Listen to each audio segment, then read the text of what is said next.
All right, here. Today I'm going to give y'all my NFL Super Bowl 55 predictions. But let's get started. Ryan Priest, and you're watching William Blackwell on YouTube.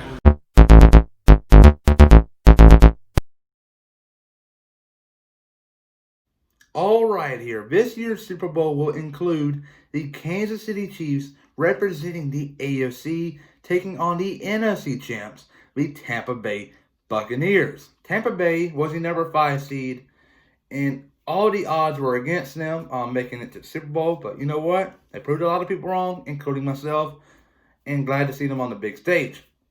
But Tampa Bay, this last year, had an interesting offseason. They had Jameis Winston leading the pack in 2019. He started off slow, went strong at the end, but he had a lot of interceptions that led the NFL, if I'm not mistaken, in interceptions. Bruce Arians had a hard decision to make, whether or not he'd keep Winston or move him somewhere elsewhere. And he decided to move him. He ultimately went to the Saints, and he might get the starting gig for 2021. Time will tell there. But now he had to make a decision. Who is he going to pick up at quarterback? Were they going to draft a quarterback? They can obviously trade up to pick up Tua Tagovailoa. No, there's no way they're getting Joe Burrow, maybe Jordan Love, or maybe Justin Herbert. But that decision was not on the table after they decided to pick up Tom Brady. Tom Brady, this was a surprise one here. We all expected Tom to head out west to play for the Raiders, the Cowboys, or even the Chargers. But that did not happen because Tampa Bay offered him a little bit more money. I'm probably sure about that. And he went to Tampa Bay. But when he went to Tampa Bay, he also brought his old teammate of his, the greatest tight end of all time, Rob Gronkowski. So right now, you got 2 future Hall of Famers on your lineup, and that was a big improvement by Tampa Bay. And then they picked up Antonio Brown early on this year. So that offense is stacked. You got Tom Brady at the quarterback position. You got Leonard Fournette, who eventually came in. You got Ronald Jones. We did not expect him to play as well as he did, but he is playing well. And you had Antonio Brown, Mike Evans, obviously, and Chris Godwin. And then Gronk. That offense was just powerful. And we expected them to do many big things this year, and they did. They started off slow, don't get me wrong here, but they came on strong towards the back half of the regular season, and especially in the postseason. Kudos to them for making the Super Bowl. But on the other side of the ball, their defense is playing at a high level right now.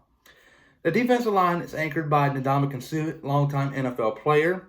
He started off his career with the Lions, and the Lions were just trash. He's a great player. I hate it when great players go to trash teams and their career just wasted. But I'm glad to see him get out of Detroit and go to a team that's caliber of making the playoffs. And I just want to see Ndamukong Suh have one heck of a game in the Super Bowl. So that's a person to keep your eye on come Super Bowl 55. But their corners and safeties are really young. But their linebacker group is really good. You got Lavonte David. In my opinion, he's probably the best defensive player on this roster. He's really good, and he's going to be a force to reckon with in the Super Bowl. But you also have Devin White right beside him. And you got Jason Pierre-Paul playing outside linebacker. He's also going to be a force to reckon with. So, Tampa Bay is a really strong team. They came on strong as of lately. But the Kansas City Chiefs are no joke. They are led by Patrick Mahomes. And Patrick Mahomes is a great quarterback. He's going to probably become one of the best of all time when it's all said and done.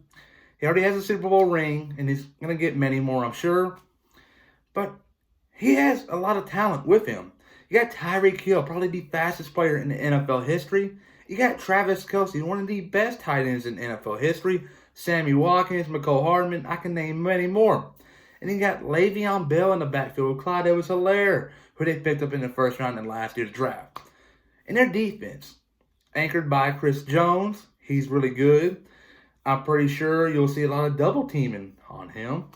And their linebacker group is solid, and their defensive backs are really young.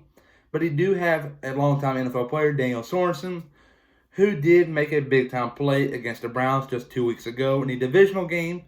He ultimately prevented the Browns scoring a touchdown. He did have a big hit, though, and surprised he did not get ejected following that hit, but nothing happened. And he had Tyrann Mathieu. Tyrann Mathieu, that's an interesting story. You got to remember, he was in the free agency market just a couple years ago. Many teams were passing him because he had off the field issues, and no one was willing to take the gamble on him. But Kansas City did, and it played out really well. Tyrann Mathieu playing at a high level. Just glad to see Tyrann Mathieu playing the way he is. A lot of people doubted him. He's proven the haters wrong. So, we have all of this together. I'm making a decision for this year's Super Bowl. That's not enough. You got to add special teams to it. Tampa Bay's special teams is really good. Suck Up is playing at a high level. Hasn't missed a kick this offseason, if I'm not mistaken. You got Harrison Butker for the Chiefs. He's up and down. So, I think this year's Super Bowl will be similar to the Patriots and Rams just a couple years ago. Low scoring, but it will come down to special teams. And you know what? I think the winner of this year's Super Bowl, Super Bowl 55, it will belong to the Tampa Bay Buccaneers winning this game at home. It's such a great story, and it's going to prove to a lot of people, and Tom Brady's going to prove to a lot of people why he's the greatest of all time, the GOAT. But everybody, though, remember to please like and subscribe and comment down below if you agree or disagree with any of my predictions. I'm curious to know. Peace.